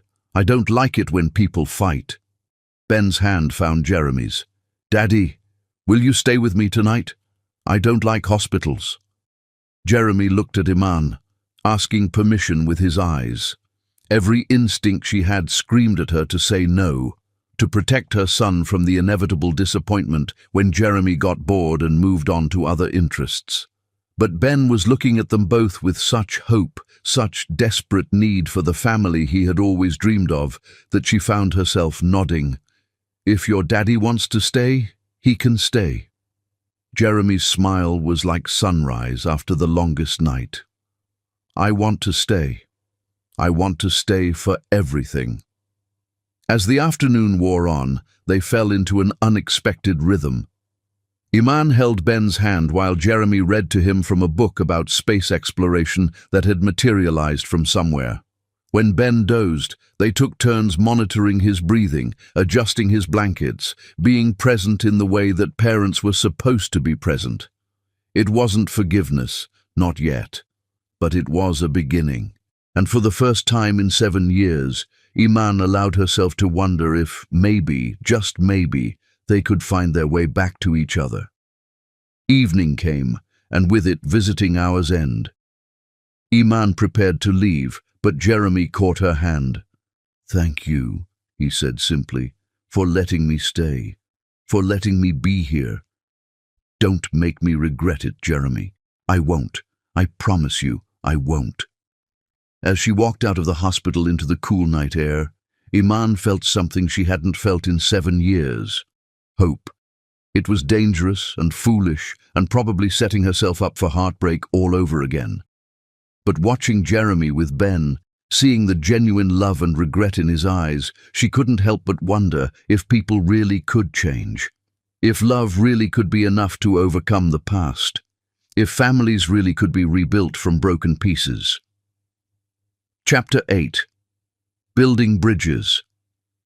4 months after the hospital stay, Iman found herself watching Jeremy coach Ben's little league practice and feeling her heart perform dangerous gymnastics in her chest.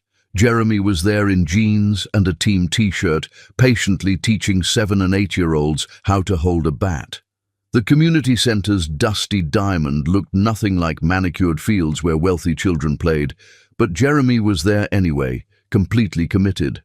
"Miss Iman?" Sage Williams settled beside her on the bleachers with coffee. "That man is seriously committed, isn't he?" Iman accepted the coffee gratefully. "It's been 4 months. He hasn't missed a single practice, parent-teacher conference, or doctor's appointment. And you're still waiting for him to disappoint you. People don't really change, Sage. Not fundamentally. Maybe not. But people can grow. And from where I'm sitting, that man looks like he's doing some serious growing." On the field, Jeremy was kneeling beside Tyler, a shy 8-year-old who had struck out and was fighting tears. Whatever Jeremy said made Tyler nod and smile before picking up the bat again. "He's good with them," Sage observed. "Ben's not the only kid who lights up when he pays attention." That was true. Jeremy had become the father figure for half the team, many from single-parent households like Ben's. He remembered all their names, asked about schoolwork, never made anyone feel stupid. "Ben asked me something last week," Iman said quietly. "He asked if I thought Jeremy would stay forever, or if he was just visiting until he got bored." "What did you tell him?" "I told him I didn't know, because I don't." Iman watched Jeremy high-five Tyler after the boy hit a weak grounder. "Part of me wants to believe he's changed, but part of me is terrified this is just extended guilt, and one day he'll remember he's Jeremy Briers and we're not his people." Practice ended, and Ben came running over, face flushed with joy. "Mama, did you see? Coach Jeremy taught me how to steal second base." "I saw, baby. You're getting really good." Jeremy approached, expensive sneakers covered in dust, hair mussed from athletic activity. He looked younger, more relaxed than she'd ever seen him. "He's a natural athlete," Jeremy said, ruffling Ben's hair with casual affection. "Good eye, quick reflexes, takes after his mother." "Can Coach Jeremy come to dinner tonight?" Ben asked hopefully. "I want to show him my science project." This had become the pattern. Jeremy never invited himself, but made himself available for every opportunity to spend time with Ben. "Please, Mama, I made a volcano." "Okay, but we're having spaghetti from a box. Nothing fancy." "Spaghetti sounds perfect." An hour later, they crowded around Iman's small kitchen table, watching Ben's baking soda volcano erupt while he explained the chemical reaction with budding scientist enthusiasm. "So when vinegar mixes with baking soda, it makes carbon dioxide gas, and that causes the eruption." Ben's eyes were bright, just like a real volcano, except real ones have magma instead of red food coloring. That's incredible, Ben, Jeremy said, his pride unmistakable. You explained that better than my college geology professor. Really? You're going to make an amazing scientist someday. Ben beamed, and Iman felt that dangerous flutter again. This was what she'd been afraid of. Ben forming attachment to a father who might not stay, and herself remembering why she'd fallen in love with Jeremy. After dinner, while Ben did homework, Iman and Jeremy found themselves washing dishes together. It was domestic and comfortable and terrifying. "Thank you," Jeremy said quietly, "for letting me be part of this. You don't have to thank me. He's your son too." The admission slipped out before she could stop it, and Jeremy's hands stilled on the plate he was washing. "Do you mean that?" "I mean he deserves to know his father. If you're really planning to stick around..." "I am. Iman, I know you don't believe me yet, but I'm not going anywhere. This," he gestured around the kitchen, "this is what I want. Not charity galas or board meetings. This is poverty, Jeremy, struggle and worry and never having enough. This is family." His voice was firm. "This is what matters." Later that evening, after Jeremy left and Ben was asleep, Iman sat thinking about the changes 4 months had brought. Jeremy had been true to his word about consistency. He showed up when he said he would, remembered important things, learned Ben's schedule and made himself available. More than that, he'd proven capable of existing in their world without trying to change it. He didn't suggest expensive solutions or try to buy Ben's affection. Her phone buzzed with a text. "Thank you for dinner." Ben's volcano was amazing, but watching him with his mother was even better.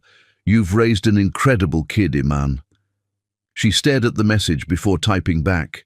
"He asks about you every morning. Whether you'll be at practice, whether you're coming to his school play, whether you'll still be here tomorrow." "What do you tell him?" "I tell him I don't know, because I don't know how to trust this." "What would it take for you to trust this?"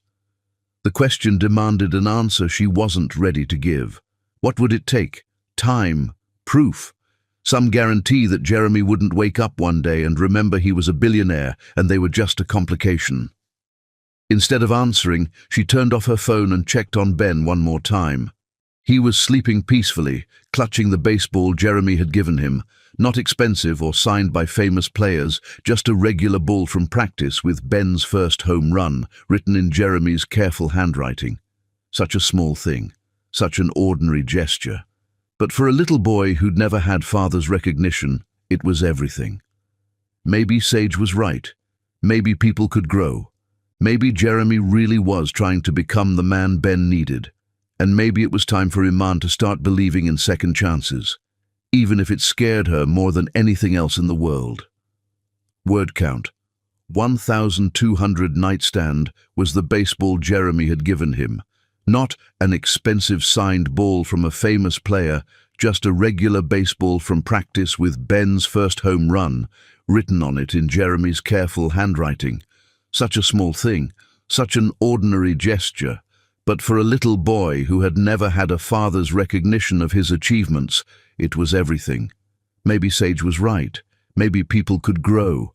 Maybe Jeremy really was trying to become the man Ben needed him to be. And maybe, just maybe, it was time for Iman to start believing in the possibility of second chances, even if it scared her more than anything else in the world.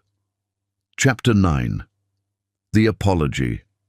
Christmas Eve arrived with the kind of gentle snowfall that made even the roughest neighborhoods look like greeting cards, and Iman found herself staring out her apartment window, wondering how her carefully ordered world had become so beautifully complicated. Jeremy was in her kitchen, making hot chocolate from scratch, while Ben arranged cookies on a plate with the meticulous care of a 7-year-old who wanted everything to be perfect. The domestic scene should have felt strange, intrusive, wrong. Instead, it felt like coming home. "Mama, come see," Ben called excitedly. Jeremy showed me how to make the marshmallows float in a pattern. 6 months ago, if someone had told her that Jeremy Briers would be spending Christmas Eve in her apartment, teaching her son about marshmallow arrangements, she would have laughed. Now, watching Jeremy's patient smile as Ben proudly displayed his creation, she could barely remember why she had been so afraid. "It's beautiful, baby," she said, joining them in the kitchen. "Very artistic." Jeremy says patterns are important in everything: cooking, business, even baseball. Ben looked up at Jeremy with the hero worship that still made Iman's chest tight with equal parts joy and terror. "Is that true?" "It's true," Jeremy confirmed, handing Ben a mug of hot chocolate topped with perfectly arranged mini marshmallows. "But the most important pattern is showing up. Being there when people need you, consistently, over and over again." The words were casual, but Iman caught the look Jeremy gave her over Ben's head. In 6 months, he had shown up. Every practice, every school event, every doctor's appointment, every ordinary Tuesday evening when Ben needed help with homework. He had established a pattern of presence that was slowly, inexorably wearing down her defenses. "I have something for you both," Jeremy said quietly, reaching into the bag he had brought. "Early Christmas presents." "Jeremy, we talked about this. They're not expensive," he assured her quickly. "They're just meaningful." He pulled out 2 wrapped packages, small and identical in size. Ben tore into his immediately with the enthusiasm of childhood, while Iman opened hers more carefully.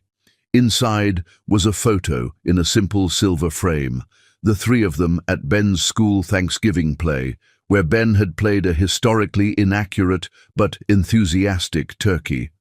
Jeremy had attended like any other parent, cheering from the audience, taking pictures with his phone, looking completely natural in the elementary school cafeteria, despite his $1,000 suit. But it wasn't the photo that made her breath catch. It was the inscription at the bottom, written in Jeremy's careful handwriting. "The day I learned what family really means. November 15th, our new beginning." Ben held up his identical frame, beaming. "It's us. We look like a real family."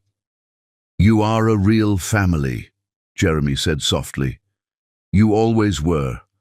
I was just too blind to see it."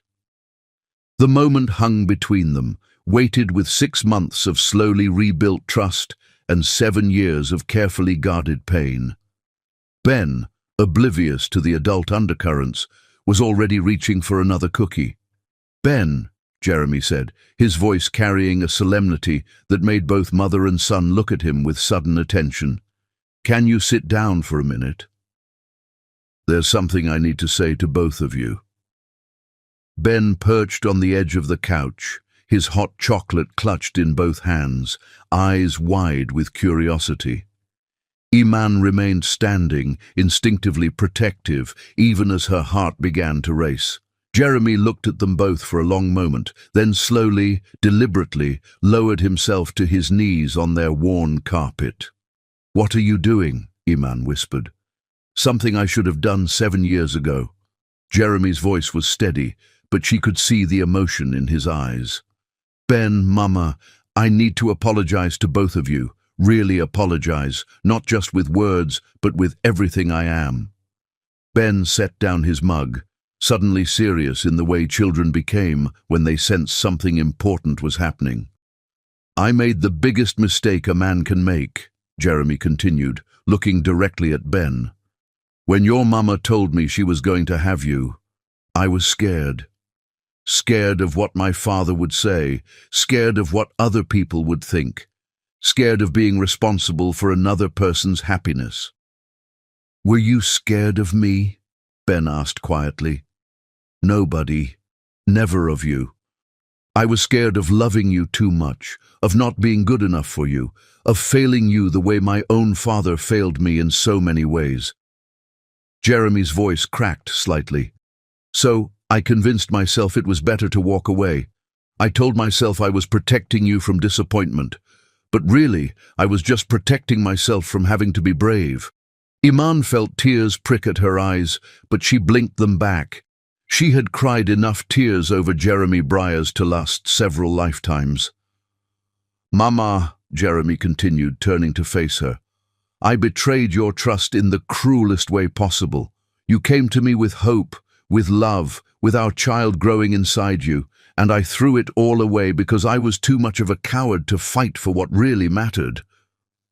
Jeremy, please, let me finish." His hands were clasped in front of him, his expensive clothes incongruous against their second-hand furniture, his vulnerability complete and devastating. "I let you struggle alone for 7 years. I let Ben grow up without his father. I missed bedtime stories and scraped knees and Christmas mornings and 1,000 little moments that I can never get back." Ben slipped down from the couch and moved closer to Jeremy, his small face serious with understanding beyond his years. "But you're here now," Ben said simply. "Mama always says what matters is what we do next, not what we did before." Jeremy's composure cracked, and Iman saw tears slide down his cheeks. "You're so wise, Ben, just like your mama. You both deserve so much better than what I gave you." "So give us better," Ben said with the matter-of-fact logic of childhood. "Stay with us. Be my daddy for real." "I want to. God, I want to more than I've ever wanted anything in my life." Jeremy looked up at Iman, his face raw with hope and fear. "But it's not just up to me. It's up to your mama too." The weight of his gaze, of Ben's expectant silence, of 6 months of slowly healed wounds and carefully rebuilt trust, settled on her shoulders like a mantle. This was the moment she had been dreading and hoping for in equal measure, the moment when she would have to choose between the safety of their carefully constructed life and the terrifying possibility of letting Jeremy in completely.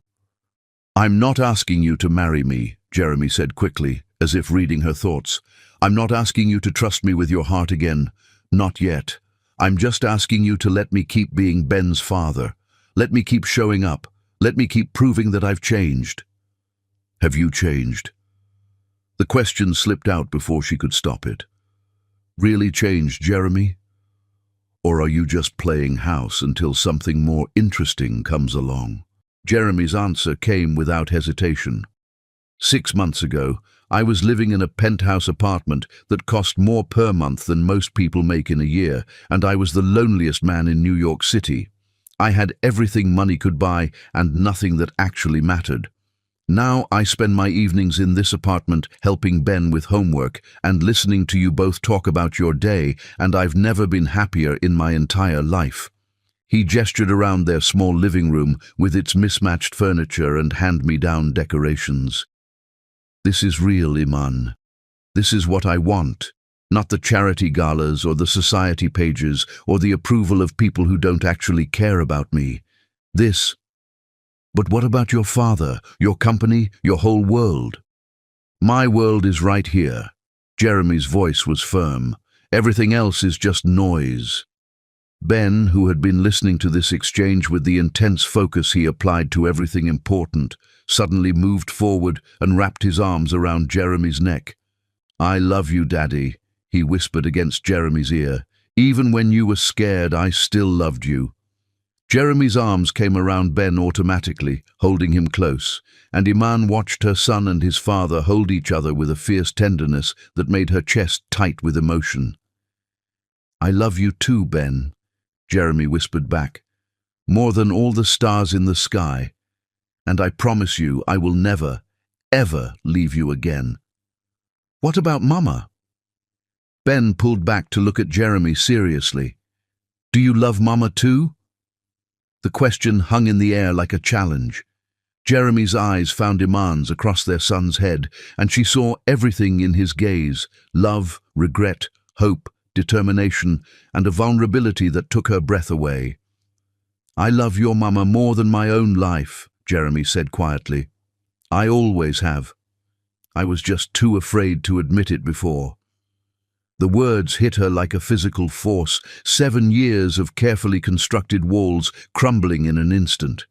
She had known on some level that he still loved her, had seen it in the way he looked at her when he thought she wasn't watching, in the gentle way he spoke to her, in the careful distance he maintained to avoid pressuring her.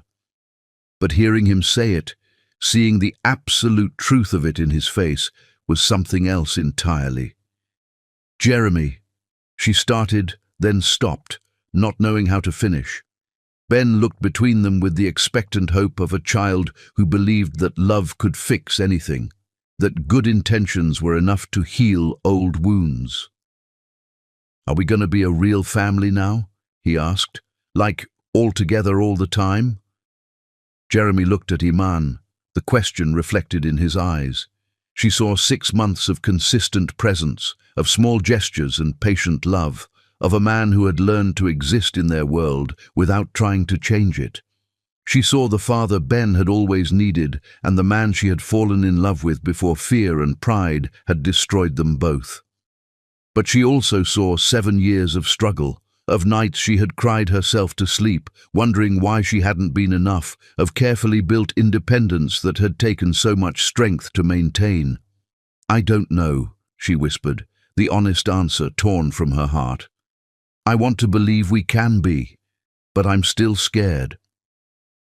Ben considered this with the seriousness he applied to difficult math problems. Then, with the decisive action that had taken him down the aisle of the Plaza Hotel 6 months ago, he grabbed both their hands and pulled them together. "Then we'll be scared together," he announced, "but we'll still be together." And in that moment, with her son's small hands linking hers to Jeremy's, with Christmas Eve snow falling gently outside their window, Iman felt something she hadn't allowed herself to feel in 7 years. Chapter 10. Home at last. 6 months later, on a perfect spring morning that smelled of cherry blossoms and new beginnings, Iman woke up to the sound of laughter drifting from her kitchen and realized that fear had finally, completely lost its hold on her heart. She padded barefoot down the hallway of their new apartment, not much bigger than the old one, but in a safer neighborhood with better schools, a compromise that Jeremy had suggested and she had finally accepted. Through the doorway, she could see Jeremy and Ben at the stove, both of them covered in flour, attempting what appeared to be pancakes shaped like dinosaurs. "Daddy, that one looks like a blob monster," Ben giggled, pointing at Jeremy's latest creation. "Hey, blob monsters are very underappreciated dinosaurs," Jeremy protested with mock seriousness. "This is a rare Blobosaurus rex, found only in Brooklyn kitchens on Saturday mornings. There's no such thing as a Blobosaurus rex. There is now. I just discovered it." Their easy banter, the natural way they moved around each other, the unconscious affection in every gesture, it still sometimes took her breath away. This was the family Ben had dreamed of. The family she had been too afraid to hope for. "Good morning, you two paleontologists," she said, leaning against the doorframe. "Mama, look, Jeremy's making dinosaur pancakes." "Well, he's trying to make dinosaur pancakes. Mostly, he's making abstract art." Jeremy turned to grin at her, his hair sticking up at odd angles, his t-shirt dusted with flour.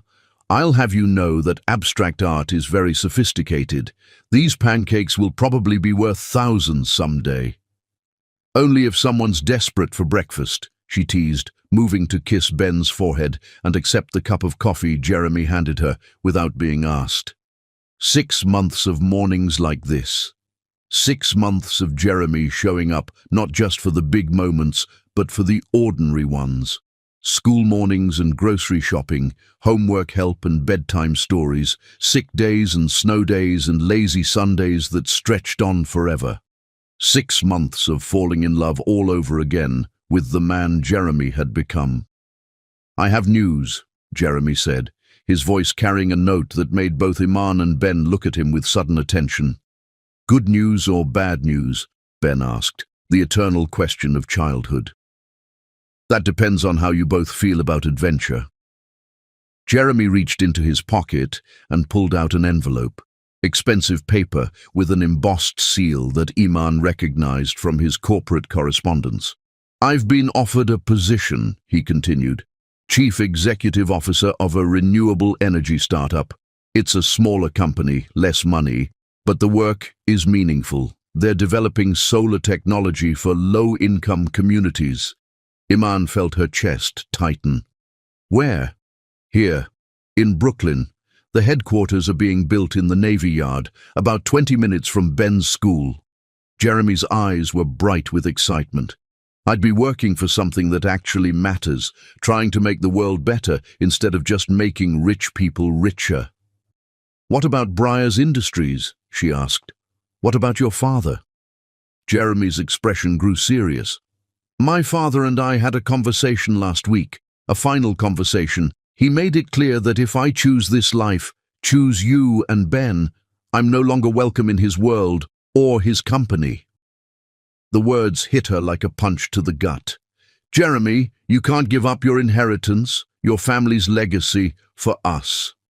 "I'm not giving it up for you," he said quietly.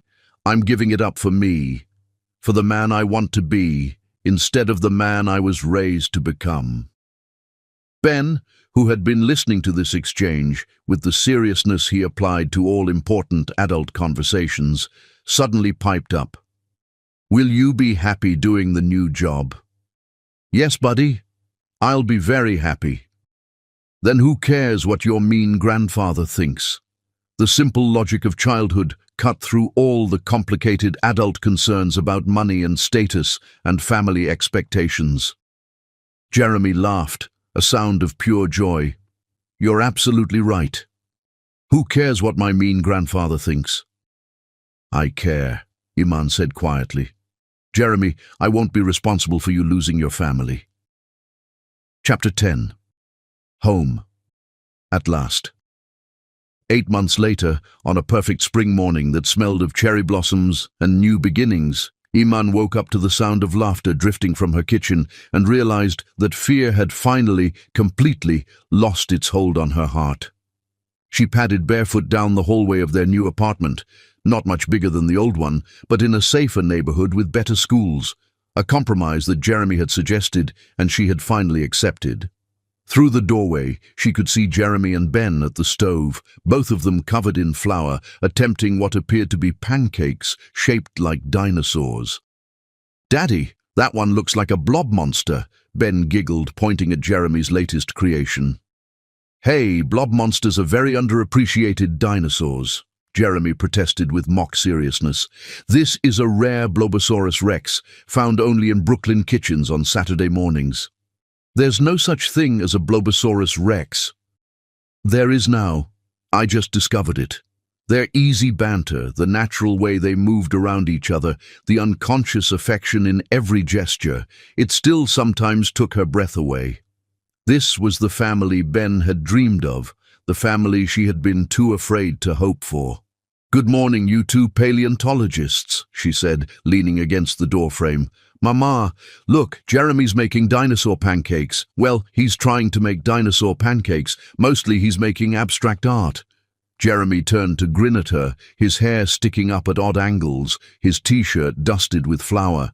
"I'll have you know that abstract art is very sophisticated. These pancakes will probably be worth thousands someday. Only if someone's desperate for breakfast," she teased, moving to kiss Ben's forehead and accept the cup of coffee Jeremy handed her without being asked. 8 months of mornings like this. 8 months of Jeremy showing up not just for the big moments, but for the ordinary ones. School mornings and grocery shopping, homework help and bedtime stories, sick days and snow days, and lazy Sundays that stretched on forever. 8 months of falling in love all over again with the man Jeremy had become. "I have news," Jeremy said, his voice carrying a note that made both Iman and Ben look at him with sudden attention. "Good news or bad news?" Ben asked, the eternal question of childhood. "That depends on how you both feel about adventure." Jeremy reached into his pocket and pulled out an envelope, expensive paper with an embossed seal that Iman recognized from his corporate correspondence. "I've been offered a position," he continued, Chief Executive Officer of a renewable energy startup. It's a smaller company, less money, but the work is meaningful. They're developing solar technology for low-income communities. Iman felt her chest tighten. Where? Here, in Brooklyn. The headquarters are being built in the Navy Yard, about 20 minutes from Ben's school. Jeremy's eyes were bright with excitement. I'd be working for something that actually matters, trying to make the world better instead of just making rich people richer. What about Breyers Industries? She asked. What about your father? Jeremy's expression grew serious. My father and I had a conversation last week, a final conversation. He made it clear that if I choose this life, choose you and Ben, I'm no longer welcome in his world or his company. The words hit her like a punch to the gut. Jeremy, you can't give up your inheritance, your family's legacy, for us. I'm not giving it up for you, he said quietly. I'm giving it up for me, for the man I want to be, instead of the man I was raised to become. Ben, who had been listening to this exchange with the seriousness he applied to all important adult conversations, suddenly piped up. Will you be happy doing the new job? Yes, buddy, I'll be very happy. Then who cares what your mean grandfather thinks? The simple logic of childhood cut through all the complicated adult concerns about money and status and family expectations. Jeremy laughed, a sound of pure joy. You're absolutely right. Who cares what my mean grandfather thinks? I care, Iman said quietly. Jeremy, I won't be responsible for you losing your family. You're not losing me my family, Jeremy said, moving closer to her. You're giving me my real family, the one I chose instead of the one I was born into. Before she could respond, her phone rang. The caller ID showed Keisha's number, and Iman answered without thinking. Girl, you need to turn on Channel 7 right now. Keisha's voice was breathless with excitement. What? Why? Just turn it on. Trust me. Jeremy found the remote and clicked on the small television in their living area. The morning news was on, and Iman's heart stopped as she saw the headline scrolling across the bottom of the screen. Billionaire CEO chooses love over fortune. The anchor was speaking. In a surprising turn of events, Jeremy Breyers, former CEO of Breyers Industries, has announced his resignation from the family company to pursue what he calls meaningful work in renewable energy. Sources close to the family suggest this decision is related to his relationship with Iman Saldana and their son, Ben, following the dramatic wedding incident 8 months ago that captured national attention. Oh my God, Iman whispered. But the story continued. The screen showed footage of Jeremy at a press conference she hadn't known he was giving, looking confident and determined in his best suit. I'm announcing my departure from Breyers Industries to pursue opportunities that align with my values, his televised image was saying. For too long, I've prioritized profit over people, status over substance. I'm choosing a different path, one that involves clean energy, community development, and building a world I'm proud to leave for my son. A reporter's voice called out, Mr. Breyers, is this decision related to your personal relationship? Jeremy's smile on screen was radiant. This decision is related to becoming the man I want to be, the man my family deserves. Are you planning to marry Ms. Saldana? Jeremy's expression grew more serious. That's up to her. But I hope she'll give me the chance to spend the rest of my life proving that some people really can change. The report cut back to the studio, but Iman barely heard the anchor's wrap-up. She was staring at Jeremy, who was watching her with nervous hope. You did this without telling me, she said. I needed you to know that this was my choice, not something I was doing because you asked me to. Jeremy's voice was steady, but his hands were shaking slightly. I needed you to understand that I'm choosing this life, our life, because it's what I want, not what I feel obligated to do. Ben, who had been watching this adult drama unfold, suddenly clapped his hands together. Does this mean Daddy's going to live with us forever now? The question hung in the air, the same question that had been building for 8 months of careful steps toward trust and love. Jeremy looked at Iman, everything he felt written clearly on his face. That's up to your mama, Ben. The moment stretched between them, weighted with 8 months of rebuilt trust, 7 years of pain, and a lifetime of possibility. Iman, Jeremy said softly, I know I have no right to ask this after everything I've put you through. I know I've already asked for more second chances than any man deserves, but I'm asking anyway. He reached into his pocket and pulled out a small velvet box, then slowly lowered himself to one knee in their flour-dusted kitchen. Iman Saldana, you are the strongest, most beautiful, most incredible woman I've ever known. You raised our son to be brave and kind and everything I hope to become. You survived 7 years of hardship with grace and dignity, and you gave me the chance to prove that love is stronger than fear. Ben gasped, his eyes wide with excitement and understanding. I'm not asking you to marry me because of Ben, or because of guilt, or because it's the right thing to do, Jeremy continued. I'm asking you to marry me because you are my heart, my home, my everything. Because I want to wake up next to you every morning for the rest of my life and fall asleep grateful that you chose to love me. He opened the box to reveal a simple, elegant ring, not the massive diamond he could have afforded, but something beautiful and timeless and perfect. Will you marry me, Iman? Will you let me be your husband and Ben's father and the luckiest man in the world? The kitchen was silent except for the sound of Ben's excited breathing and her own thundering heartbeat. 8 months of careful walls, 7 years of protective fear, a lifetime of cautious hopes, all of it crystallized into this single moment. She looked at Jeremy kneeling before her. This man who had chosen love over legacy, family over fortune, them over everything else his world had taught him to value. She looked at Ben, practically vibrating with anticipation, his face shining with the hope that his family could finally, truly be complete. She looked at their life, small and imperfect and more beautiful than any fairy tale. Yes, she whispered, then louder, with all the joy and love and hard-won faith in her heart. Yes, Jeremy. Yes, I'll marry you. Jeremy's face transformed with relief and joy as he slipped the ring onto her finger.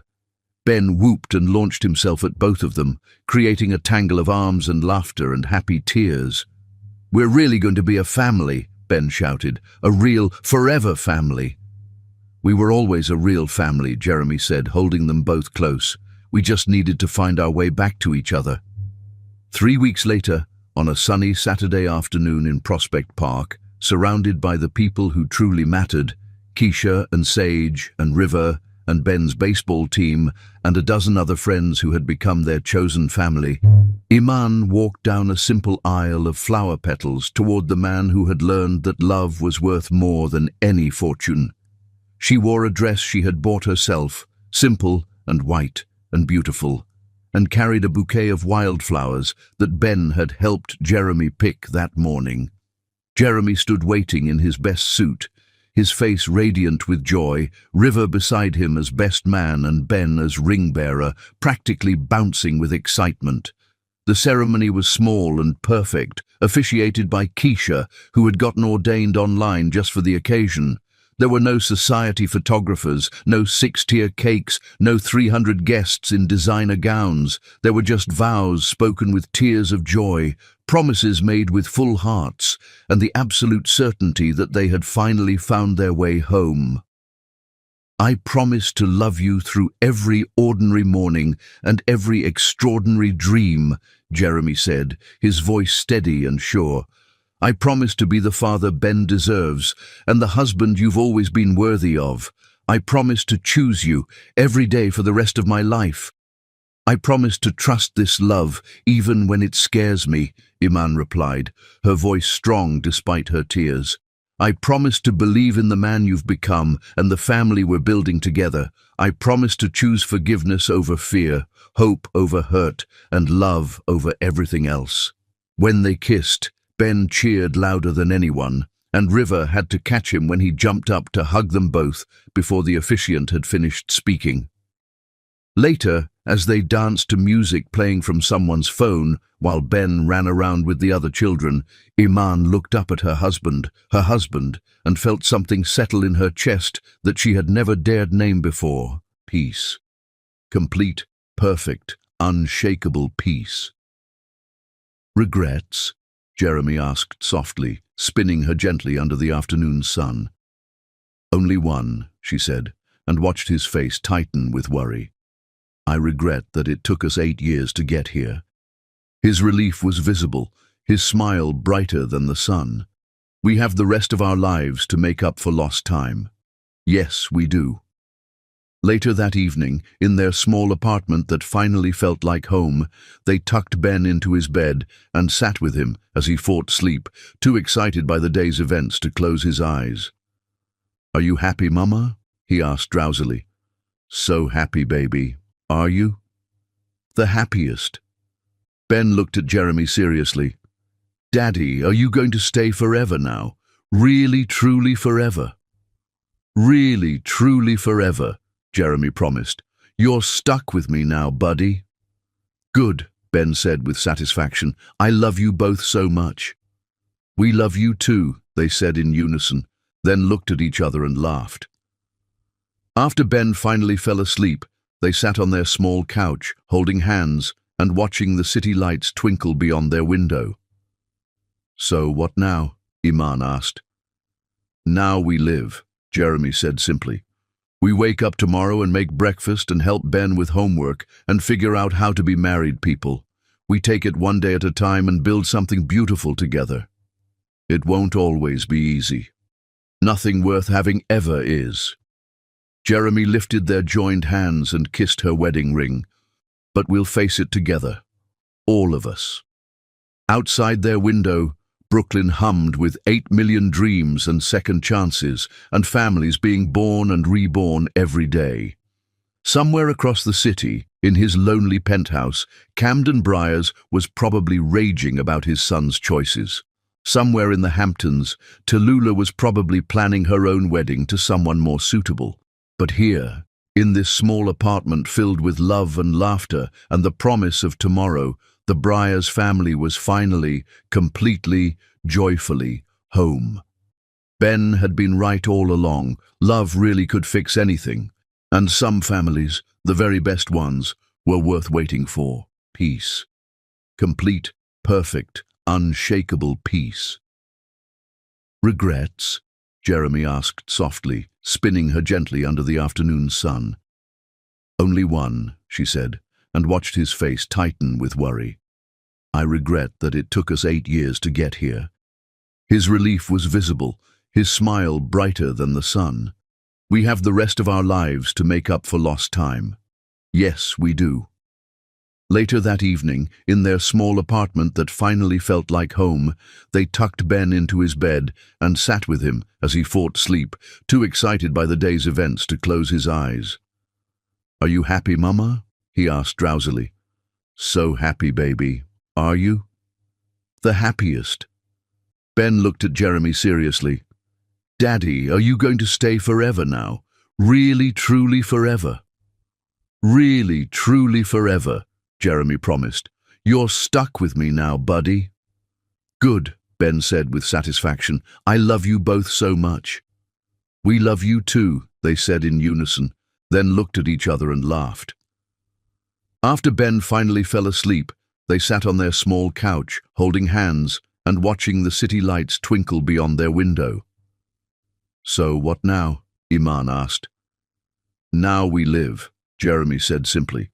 "We wake up tomorrow and make breakfast and help Ben with homework and figure out how to be married people. We take it one day at a time and build something beautiful together. It won't always be easy. Nothing worth having ever is." Jeremy lifted their joined hands and kissed her wedding ring. "But we'll face it together. All of us." Outside their window, Brooklyn hummed with 8 million dreams and second chances, and families being born and reborn every day. Somewhere across the city, in his lonely penthouse, Camden Briars was probably raging about his son's choices. Somewhere in the Hamptons, Tallulah was probably planning her own wedding to someone more suitable. But here, in this small apartment filled with love and laughter and the promise of tomorrow, the Briars family was finally, completely, joyfully home. Ben had been right all along. Love really could fix anything. And some families, the very best ones, were worth waiting for.